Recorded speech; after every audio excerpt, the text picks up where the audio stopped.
0% skill, 0% talent, 100% confidence. All right. We got a lot of space up here. If anyone wants to sit on the cushions, we spent a lot of time buying these cushions for you guys. So if anyone wants these comfy cushions, we got a ton of space for you. We got one seat right in the front, too. If anyone wants to be right in front. Come on, guys. We spent a whole 10 minutes laying them out. This was a lot of effort. Well, thank you for coming. It's such a privilege to be able to host all of you tonight, and especially to be able to host these incredible founders, entrepreneurs. I was taking a look at the New York Tech Week events list, and there's something like 700 events this week, which is incredible. But we're incredibly grateful that you decided to come to Lumos House and join us tonight and come hang out. So thank you. Super grateful. If we haven't met before, my name is Andrew Young. I'm an entrepreneur, investor, immigrant, moved to New York City, moved to the United States 4 years ago to work at Facebook, worked at Google, and then recently quit to build an events business. And so, Lumos House is a part of that. It's actually our third Lumos House. We did the first one in Austin, second one in Miami, and I want to give a shout out to my partners who put on Lumos House. Matt over there and Bogdan in the back, raise your hands from Blind Spot. Quickly on the sort of the idea behind Lumos House, we wanted to find a really cool venue to bring together some of the most extraordinary people across all disciplines. So in this room, you have tech founders, you have musicians, artists, creatives, and it was a hit. I think in the first week we had 5,000 applications, and through the three houses, we've hosted over 2,000 people. So you got some doctors too? We got some doctors? Yeah, okay, doctors, raise your hand. Cool. Some of you might be wondering why we're calling it Challengers. And so the backstory behind that is I've been fortunate to meet I've been fortunate to meet so many incredible people in the last 4 years. And I noticed that this persona would sort of appear over time. And it was the persona that was the builder or the founder who had achieved massive success despite the obstacles put in their way. And I like to call these folks the underdogs or the challengers. And what this person typically looks like is the immigrant founder, who we have on the panel, the underrepresented founder, but generally folks who've achieved or done a lot with very little. So it's been my mission to find these folks and to share the stories with the world in hopes that it will inspire some of you to take action, be bold, and take some risk in your careers and in your lives. So without further ado, I'd like to introduce our two panelists for tonight. I got your introductions right here. All right, I'll start with Bailey. So Bailey Pumfleet is the co-founder and CEO of Cal.com. He raised a seed round at the age of 17. Since then, he's raised $32 million and is now leading a team of 30 people across the globe. Today, Cal.com has over 200,000 users, collectively booked over 30 million meetings, and they're doing about 4 million in AR every year. Iqram wrote this himself, by the way. I did not. That's why I wanted to read it. Iqram, like Cher, Madonna, and Prince, is the founder of Jelly, co-founder of Venmo, a member of his band Immigrant Groove, and avid supporter of Little Africa. His passion lies in championing immigrants across the world and giving them a platform for their voices to be heard. You can often find him running across NYC with his djembe. I pronounced that right. Djembe, it's the drums, right? Sweating it out on the squash court, getting soup at Whole Foods, or recovering at one of the many New York City spas. Look for his orange shoes or his jelly tea, and make sure you say hello. Today I'm in a Cal tee. Thank you, though. Thanks, Dan, for probably writing that. I'll give you the shout out there. Oh, Dan wrote that. Okay. Dan's part of the jelly team, so. So just to get a sense of the room, how many of you here are entrepreneurs or aspiring entrepreneurs? Raise your hand. All right. How many of you have large aspirations here for something you want to build? You have a big mission to build something really large. All right. And how many of you have, in your career, faced a big obstacle or some adversity, or imagine you will at some point? So if you look around, you notice that that's the majority of the room. That's about 80, 90% of the room. And the message I'd like to share is that you're not alone. I think after today's panel, we'll be able to share some insight to help you navigate your journey of entrepreneurship or aspiring entrepreneurship. But just know that we're all about community, and when you put yourself with other founders, it sort of makes the job a lot easier. All right, I'd like to get started with sort of the 0 to 1. So the founding stories of your companies. You both have really interesting stories. first question, before Venmo, before Jelly, before Cal.com, how did you first get started, and how did you know that you wanted to be an entrepreneur? Yes, I think all my life I've always been a builder at heart. Whenever I see a problem, I like to be able to solve that myself. And from a very young age, I discovered programming, and that was one way in which I could, build very real solutions to my problems. And so, throughout my early teenage years, even I began to start changing toward the mindset of what problems are there in this world and how can I solve them.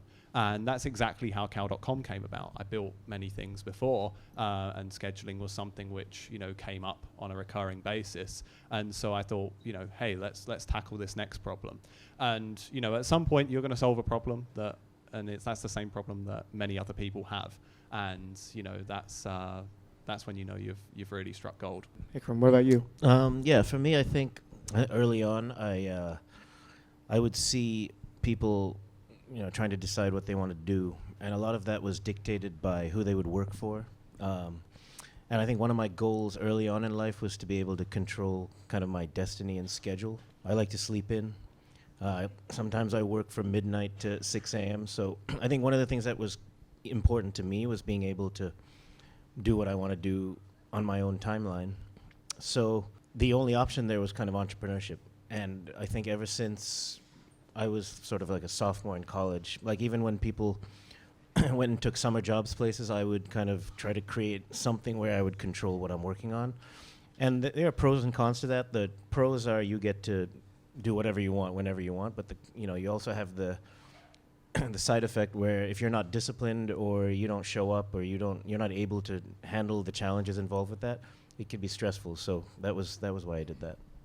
Yeah, that's a really interesting point. A lot of people talk about sort of the glory of entrepreneurship. It's interesting to hear about sort of the cons. Bailey, I'm curious for you, what are some of the things you've realized the last 3 years building your company? Some of the not so shiny things that you've come across that might make you question, the idea of entrepreneurship. I think one of the biggest things is just the burden of responsibility that you have. I mean, if I look across, anybody that works for Cal.com, and I think any founder will look across the people that work for them, these are people's livelihoods and their families' livelihoods that depend on them. I know within Cal.com we have a lot of people where the Cal.com employee is supporting their entire, family. And you have a real sense of responsibility that these are startups. This is a risky business. And we as founders have the responsibility to manage that risk and, create longevity for our employees and their families. That's a really good point. You're responsible for your entire team, their salaries. The other thing I've noticed is that it's always in your mind. You're always thinking about your company, which is probably why we all like going to the spa. So a little bit of the backstory. I think the idea behind this whole event was actually done in a spa. We were in the Equinox sauna room. That's why a lot of founders like going to the spas. I first met Bailey, and he was in a towel. Flattering. And looked pretty good. And then Andrew as well. And Jacob. I think Jacob's in there Where's somewhere. Jacob? But we were in the sauna. No, we thought it was a sauna, but it was actually a steam room.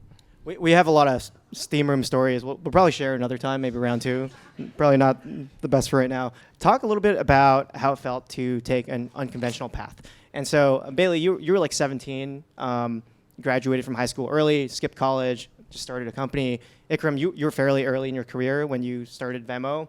I'm sure a bunch of your peers were going to the corporate route. Talk a little bit about that. So for me, it actually started, my kind of path to Venmo was me and my freshman year college roommate. We actually became very close friends. We did everything together besides actually working on a project or a company together. And I think when college was coming to its end and people were trying to figure out what comes next, Cortina, his name's Cortina, him and I decided that we're kind of just going to stick it out and work on a bunch of things together and see what happens. So before Venmo, him and I actually worked on a couple projects right out of college. We would actually go door to door at restaurants and try to sell them websites for free food. Like we would basically try to do anything to make ends meet.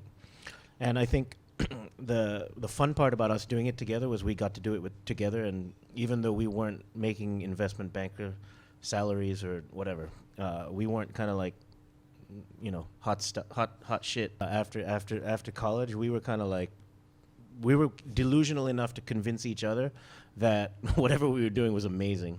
And then eventually that led to us continuing to want to work with each other. And that 6 or 7 years after college, the idea for Venmo came to be between us, similar to being in a steam room. We were at a bar, and 7 years went by, and him and I were just working on Venmo, and that was that. I think for me, the unconventional path is, I managed to get out of high school at 16. There's some small loophole where you can do that in the UK. And because I knew that I didn't want to take the traditional path of education, I had a really solid conviction on what I wanted to do with my life beforehand. But the thing is I then reached the age of 17 and I'm, beginning to work on Cal.com. And then, it was the first thing that, really got serious traction beyond other, random side projects. And then it's the real sense of, hey, I'm onto something here, but am I truly ready for this? I mean, we can all be put into unexpected situations in life, and Cal.com was exactly one of those for me. And so, I faced a lot of challenge of, I had practically no experience in anything in life. I grew up in a small town to a relatively working class family. We were nothing to do with startups or business or anything like that. I had no knowledge. I hadn't even really been out there and worked a job for all that often. But, there I was founding a company, raising a seed round, hiring people. And so for a good few years, I was always operating at a bit of a deficit. I was tackling all these things, fundraising, hiring, without having any kind of experience in them. And all the meanwhile, I had to try and hide my age and things like that, because there's a lot of prejudice, a lot of underestimation, and that also caused feelings of imposter syndrome and things like that. Am I really ready for this? And it was definitely something which, in the early stages, before I managed to prove myself, my age was always something of a disadvantage, something that people could just prejudice me against. Yeah, let's talk a little about that. Like being a younger founder, and even the VCs you're raising from are probably early 30s, mid 30s, and the idea of imposter syndrome. Can you talk a little about the frameworks and sort of the mindsets you use to overcome some of that stuff and really turn your perceived obstacles into strengths, if you will? Yeah, I actually a while ago, and this is my Instagram bio for any of you who may follow me, is 0% skill, 0% talent, 100% confidence. I've always believed in the power of bullshit and just improvisation. If anything, I can talk my way into or out of any situation.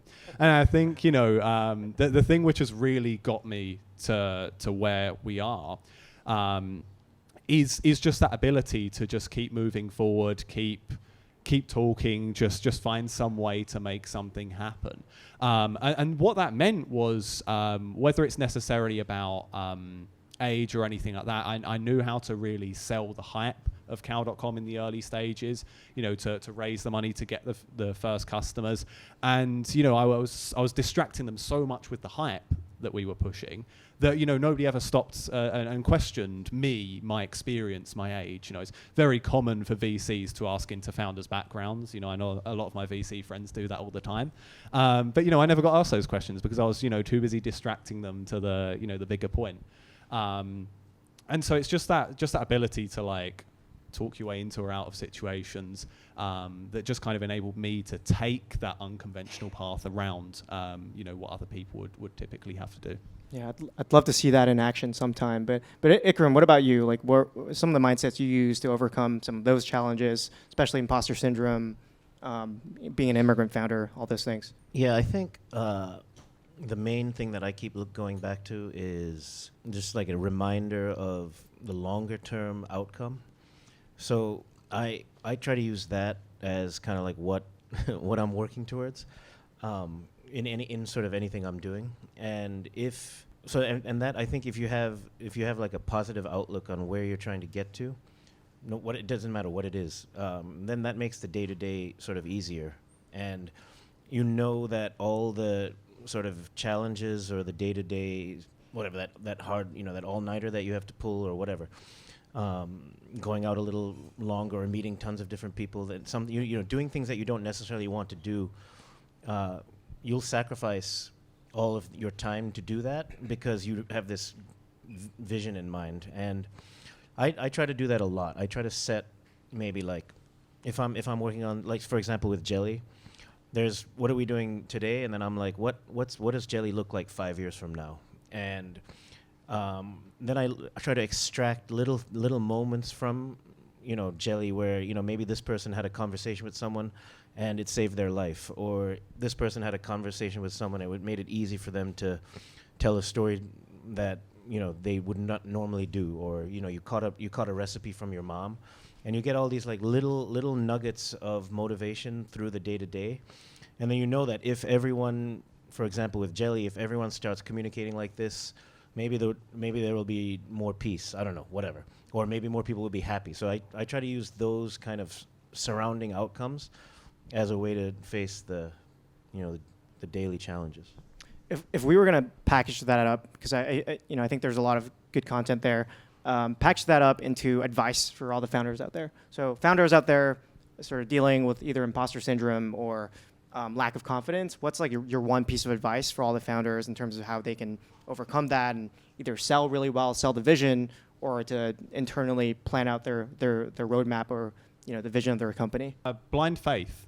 I think, honestly, all that makes a good founder is just the fact that, you know, all of us out here, we're just people who are just 100%. We're going to the moon. We're doing this. It's just, have a bit of tunnel vision. Don't worry about some of the negatives, because we can all spiral into all of the negatives and the worries and, all those drawbacks that we mentioned earlier about being a founder. And I think every good founder I meet, and I think that's something that me and Iqram definitely have in common. You know, we sit there in the office and we're like, Cow.com is going to be in the billions of dollars of company. Jelly's going to be, like the biggest thing that everybody uses. These are going to be household name products. Just really have that incredible founder energy and channel that into your progress, not your worries. Yeah, I guess I could sort of echo that. Actually, a good example of, I'm constantly meeting lots of different people. And one of the reasons that Bailey and I feel got along was because we decided to do something before talking ourselves out of it. And as a result, like, I feel like this event where we're all here together was a result of that. I've been in many, many situations where people talk themselves, or they're afraid to embark on something because they've found all the reasons not to do it. I feel like maybe even for us, it's like our form of talking ourselves out of doing it is doing it as an experiment and then seeing how we can kind of shift it into its path. It's kind of like in jazz, for example, there are two types of drummers. There's the drummer that comes in and can, regardless of what is being played on stage, can improvise and find a groove. And then there are other kinds of drummers that come in, and then immediately they say, no, I'm not going to do that. And even with Andrew, Bailey, and I, the reason we're here today is because we all decided to do something that was kind of frivolous, and there was a little bit of blind faith involved. And now I'm talking to Bailey about, like, man, we got to take whatever we're doing and bring it to more and more people. I was telling Andrew, like, we got to do more Lumos houses all across the country, let's take it to the continent. And but these came from just random chats in steam rooms. I don't know.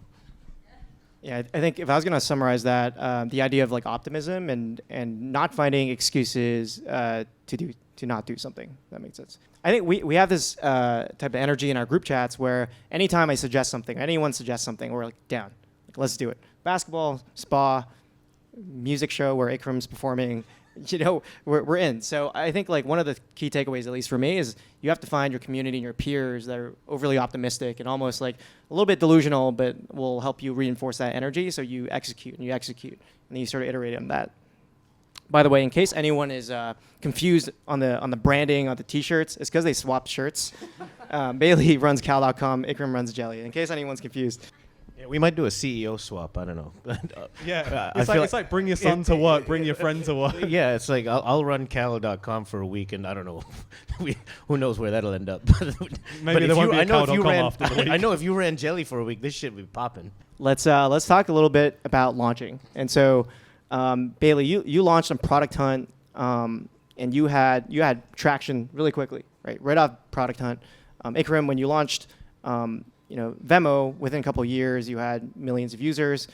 Curious to see how you think about launching Jelly as well. But talk about your launch, your mindset, and some of the things you've learned throughout the launch. For me, I mean, I love the launch. The launch is the most fun part of doing anything. It's a lot of work, but in the early Venmo days, I think the most fun I had was I must have met like 10,000 people just randomly, and in every it's a fun way to stimulate yourself. Like I would just be talking to all kinds of people, trying to find creative ways to make or turn Venmo into something they would use, and I think there's a lot of fun in that. It's kind of like making a song or something. It's like you're just very in that very creative mode. And I think getting to a launch, one just simple advice that I tell myself is pick a date. Just find one date and decide to do it. You'll be amazed by how everyone around you can rally around that. Even if the date is made up, use some kind of estimate. So for me, you got to pick a date, and then you have to literally backfill everything that has to happen to get it to that point. If you don't, then you're going to get into a point where you're just dragging things on, and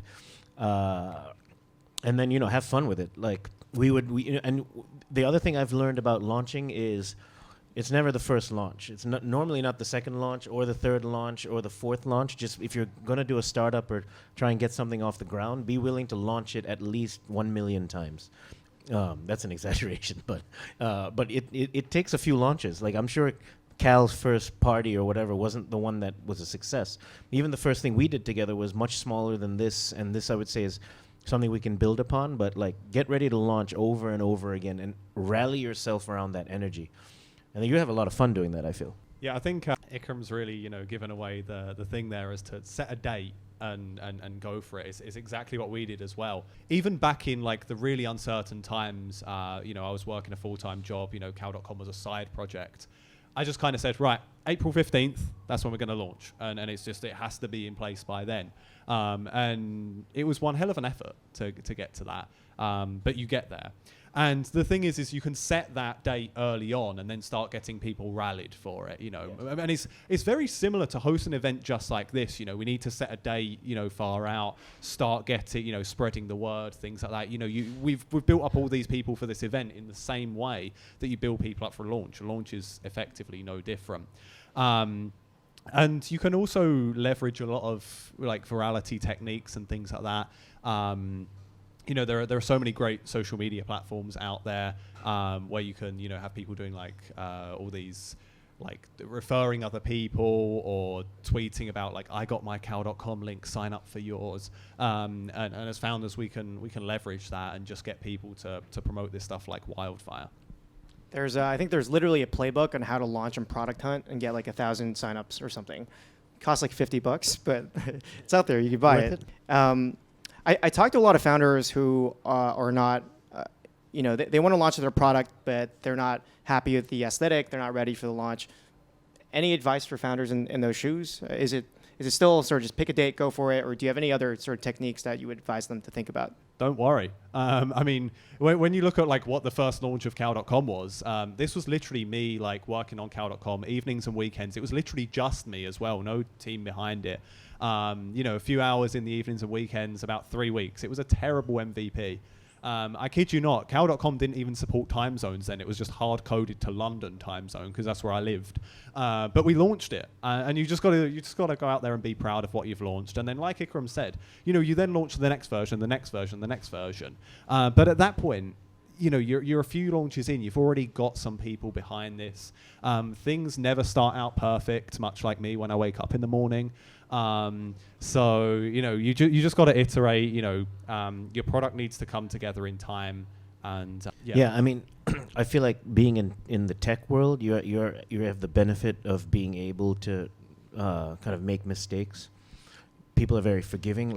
If you're doing breast cancer surgery, for example, we would probably all want someone that knows how to do that surgery without making mistakes, of course. And you kind of need to know what your parameters are or guidelines. But in the tech world, you have the privilege of making mistakes, showing people something, and then allowing them to put up with a few iterations until it gets to a point where it gets really good. So I guess use that to your advantage. Like, you don't need to necessarily have everything perfect before you put it out there. And if you have, like Bailey's talking about, confidence, enough confidence to know that you will get there, you'll get to some, like if the design's not perfect or whatever, like even with jelly, we know we have 5,000 things to fix before we present it to people, but we're just putting it out there. In its beta, you can always guise it under the term alpha. And I mean, I guess even in the medical field, there are there are drug experiments and things like that where, you know, if I'm of a certain illness, I don't know, risk factor, I'm able to participate in trial drugs where there are areas for people to experiment. So you have the ability to experiment. So I wouldn't say just don't take advantage of that. Let's talk a bit about post-launch. Like Iqram, you and I talk a lot about like iterating your product, finding PMF, obviously low to term, but what can you say about how Cal.com hit 200,000 users and how Venmo hit millions of users? What was your process post-launch to really scaling up, building those viral loops and getting it into the hands of hundreds of thousands of people? Everything's compounding. You know, I think I can attribute like everything that Cal.com has achieved to even our original launch, because, you know, that's what started, you know, the snowball rolling. Because the day that we launched, we got enough interest to have investors start reaching out to us, that we raised our seed round. And to be fair, you know, like we launched, we did pretty well the first time round. You know, it got us enough to raise some stuff, but we weren't anywhere near the kind of traction that we're at today. But the point is, it just gets it kicked off. We got the first few users starting to use it as well. You know, you're getting feedback, you're refining the product. And as those things go on, it just compounds and compounds and compounds. All like these things, these products aren't built in a day, a week, a month. It's always an ongoing process. And so every time that you do something, every time that you get bigger, it's just a way to grow and improve. And I think that you're always in this never-ending cycle of you're launching the next thing, improving, learning from it, launching the next thing. Yeah, I think the most important characteristic for early founders is empathy, actually. Like, you have to be willing to listen to your users. You know what I'm saying?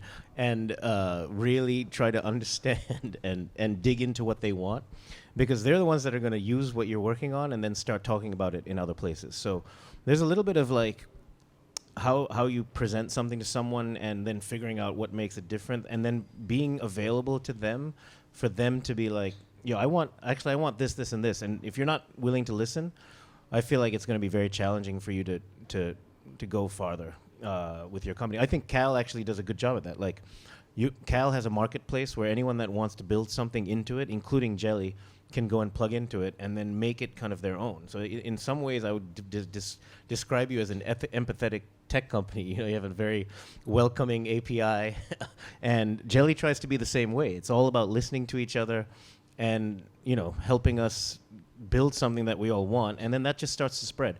Venmo was the same way. Like, we had to make iteration after iteration until, you know, it got to a point where you're at the dinner a stranger was at the dinner table saying, hey, why don't you send that back to me on Venmo, because it's solving all of these little nitty-gritty details that these guys are thinking about arduously over time.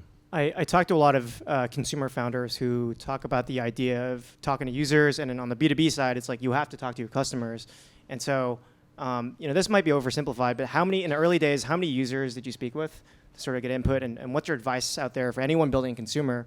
Like, how many people should you talk to before you gain the confidence that it's a feature you should ship?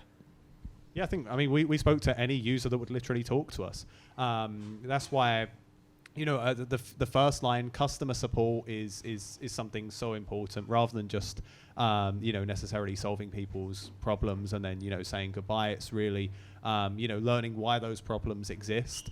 Also, you know, something I always did, and I still do it to this day, is with Cal.com, I will go to my grandma and say, okay, sign up for Cal.com, and I'll watch over her shoulder as you do it. I love that. And you want to find somebody who's not tech savvy, especially when trying to build a consumer product which is available for everybody, and just really understand how a user goes through your experience. I mean, obviously now we get to this stage, we have our marketing team that look through heat maps and all this clever tracking stuff. But I think the best way to do that to begin with is seriously like ask your parents or your grandparents or like whoever has absolutely nothing to do with your product to use it, and just see how it is, and really like be observant, take notes, and be as self-critical as possible.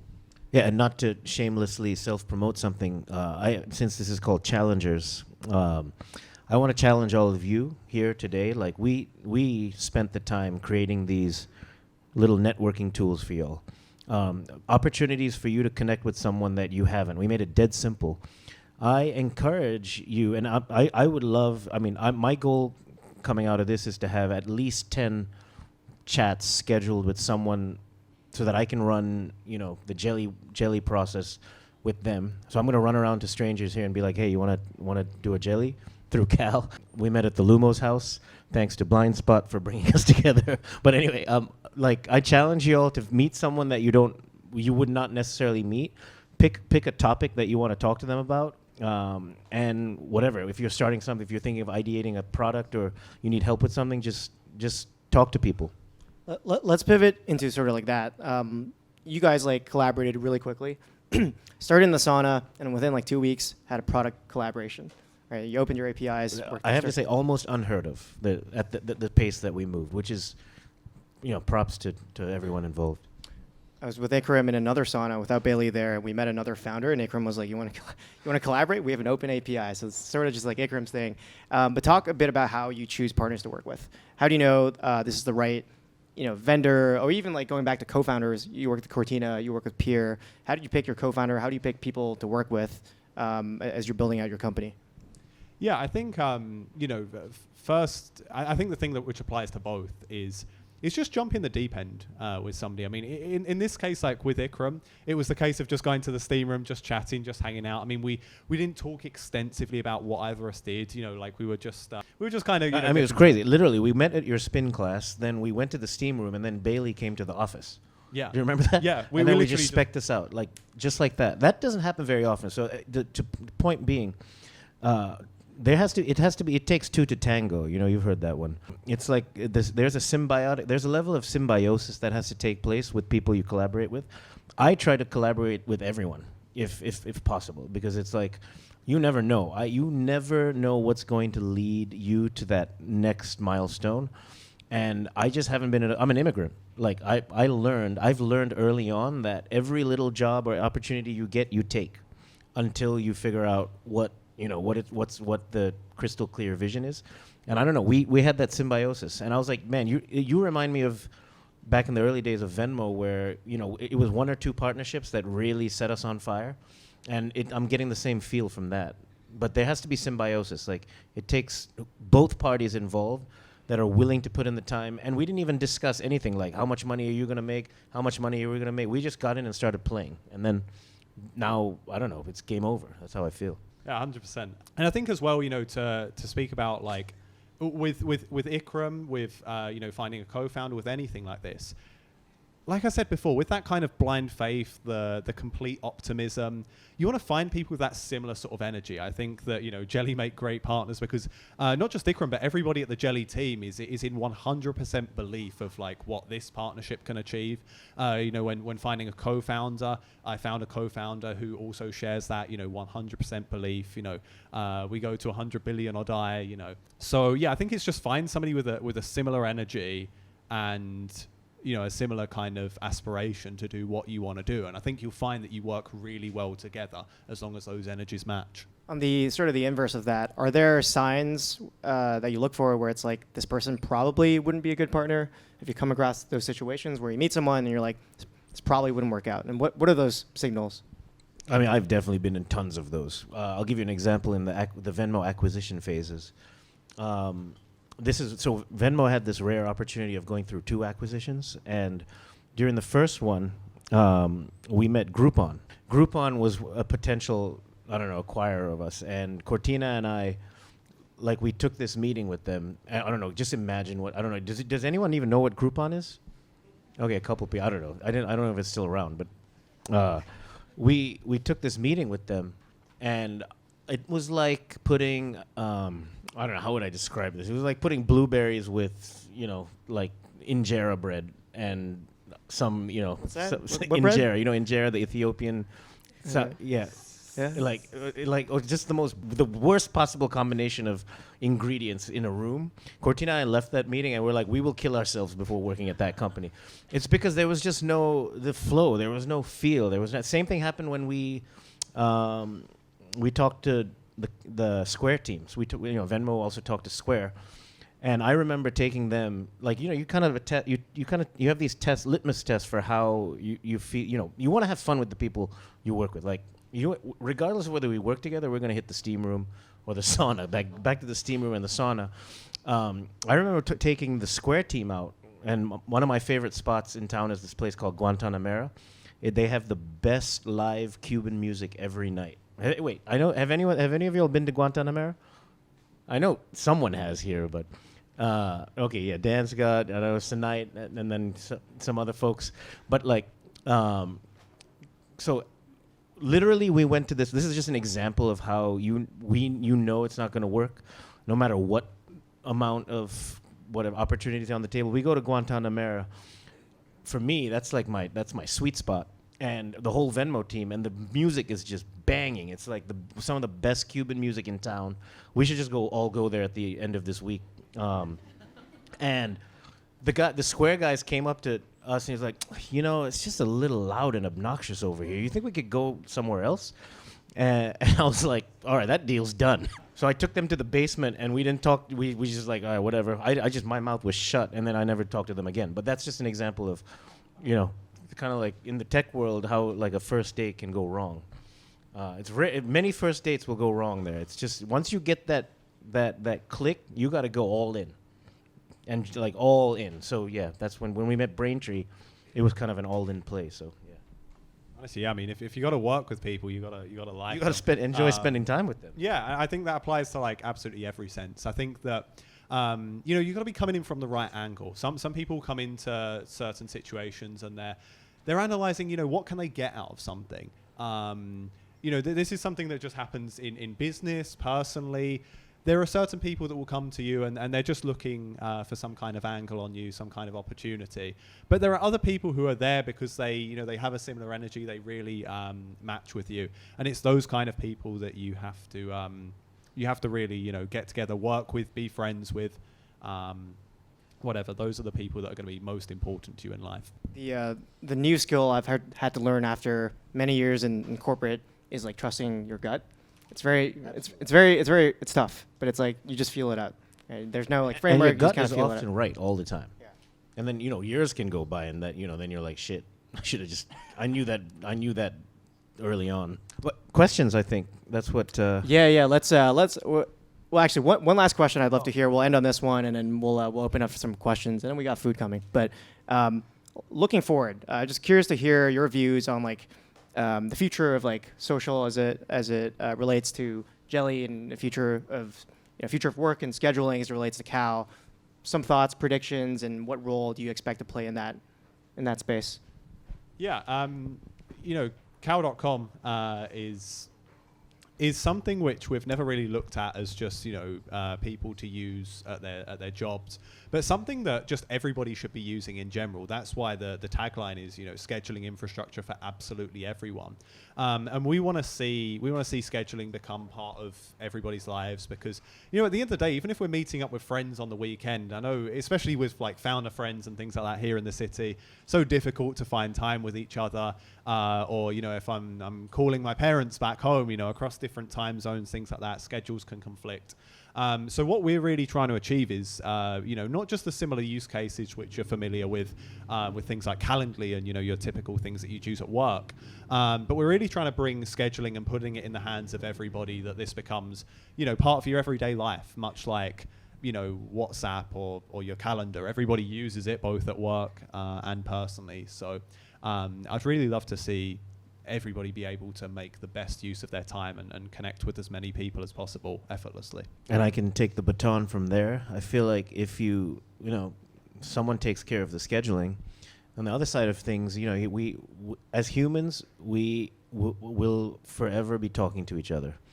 And talking is our simplest form of expressing ourselves and sharing what's going on. Like whether you're the person providing the content or the one consuming the content, we have this desire to listen in on each other and also share with each other. So Jelly's focus is providing a home for everyone's voice, whether it's for them to be able to share a story by themselves or whether it's something that they want to what they want to do with their friends, or even beyond friends, like if you want to meet someone new. So the way we think about social at Jelly is like, what can we do to make your life easier as it relates to how you communicate with all your friends, your family, and potential coworkers, co-founders, new people that you're going to meet.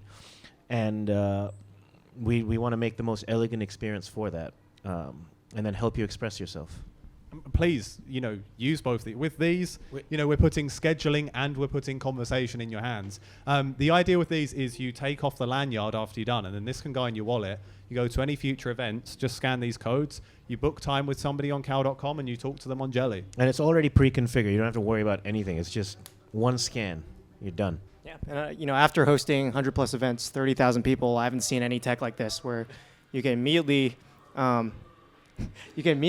book time with someone right after meeting them. So I'm excited for all of you to use that feature. Yeah, we should get them come speak. Yeah, no. All right, we can do some Q&A. We have like 10 minutes for that. So I hope that some beautiful things get created from this. Andrew has an incredible way of bringing beautiful people together, and I feel the energy in this room, and it reminds me of the inklings we had in Austin. But I would hope that out of this whole event, beautiful things get created that we can all look back on and be like, shit, we did that here today, New York Tech Week opening night. So let's just make it happen, Cool. We'll take some questions. Yep. So you guys are talking a lot about. Use the mic right behind you. So you guys are talking about being the underdog, not really being set up for success. So Andrew, recently you invested in a competitive company to something that I'm getting ready to launch. So I wanted to know if you're an underdog and your competitor is backed by top investors, what's the best way to not lose confidence or help other people to have more confidence in what you're doing? This is directed to me. So sorry to reframe. I'd love for all of you to answer. I Okay. don't know That's if a it's, great question. Yeah. too direct, but that's very often one founder gets great investment and it leaves a lot of other founders who are maybe already done or doing something else that's relevant, and I think it's helpful to know what's the playbook. Okay. I've been in situations like that before where I've felt, I'm like, y'all invested in that? It starts with that kind of thinking. The immediate answer is just if you're going to give up because there's so many people and investors in this world. If you're going to give up just because someone else is doing better than you right now or in this present moment, then you probably shouldn't be doing what you're doing. And it's probably time to switch to something else. Because in order to live through all of that sort of envy, or maybe you can call it jelly, I don't know. It's challenging, but you have to be very, very strong in your belief for what you want to do, and realize that there's not only one option. And if someone's getting a lot of hype, I've seen hype come and go. I've seen people, even during the Venmo days or even the Jelly days, when other companies are showing up. I think there was this company called Dawala and WheatPay and all this stuff. They were raising tons of money, and we were still kind of like underdogs, Venmo. Or then you can look at the bigger players like PayPal or whatever. You just have to have the kind of the confidence to keep going, and knowing that, and don't be jaded. You have to also use what you're hearing as part of your iterative process, and then you just got to work your way in like an immigrant. Figure it out. Figure out how to change the yes, the no to a yes, and be very diligent and disciplined about why you're feeling the way you're feeling. And then if it's anything related to feeling down, put it away and keep focusing on your goal. You know what? I think, money isn't anybody's advantage. Youthfulness is, and like a fresh perspective. When I look at, many of our well-funded and well-established competitors, or anybody's well-funded and well-established competitors, the disadvantage they have is that, they're stuck in this, they've already built such a huge, kind of legacy enterprise that they're kind of stuck where they are.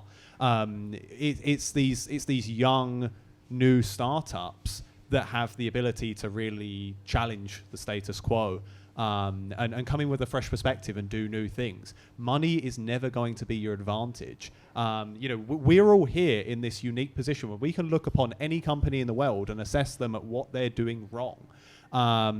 Because we can see that from the outside, and we have the ability to create something new that changes that. Yeah, we'll take another. Jacob, how much time do we have? Can we take 2 more, 3 more? 2 more? Okay, cool. All right.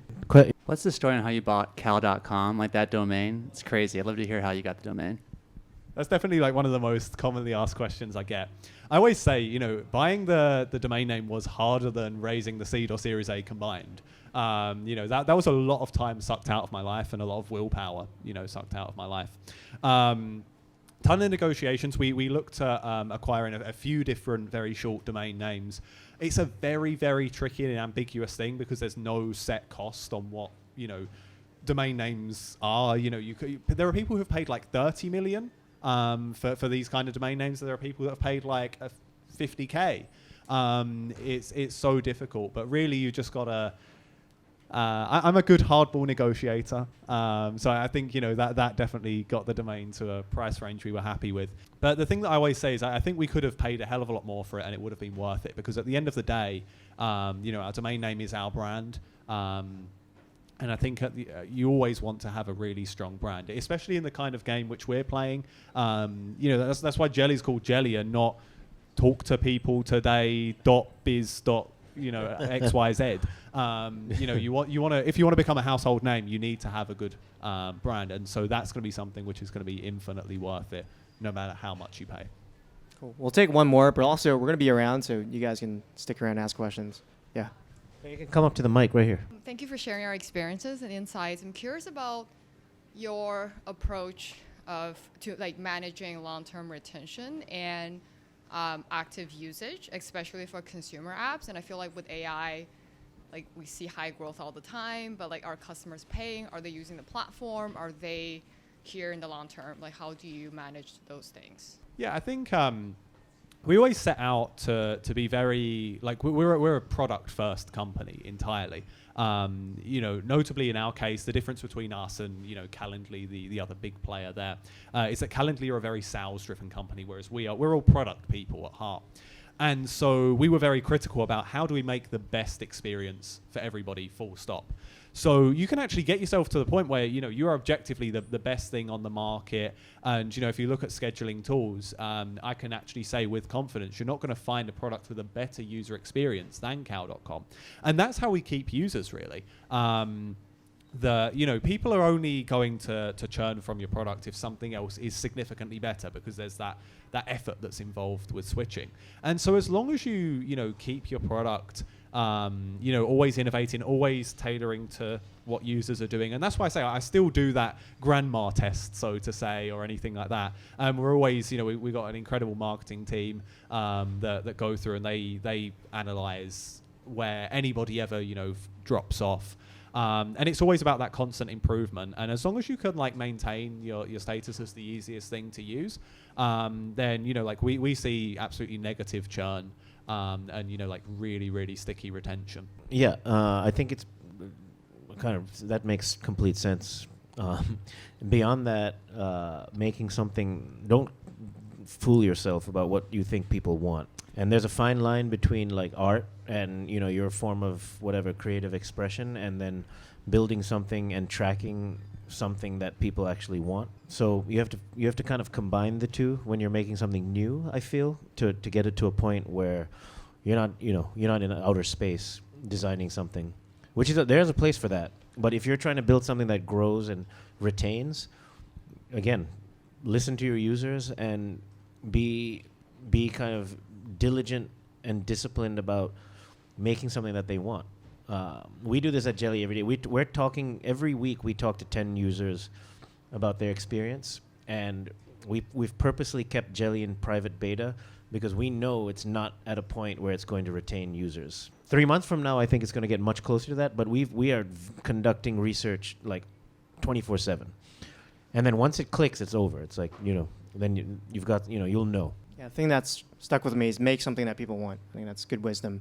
But with that, we'll wrap. We'll be around. We got some food coming up. But round of applause for these guys for sharing their thoughts with us Thank you. today. Thank you very much.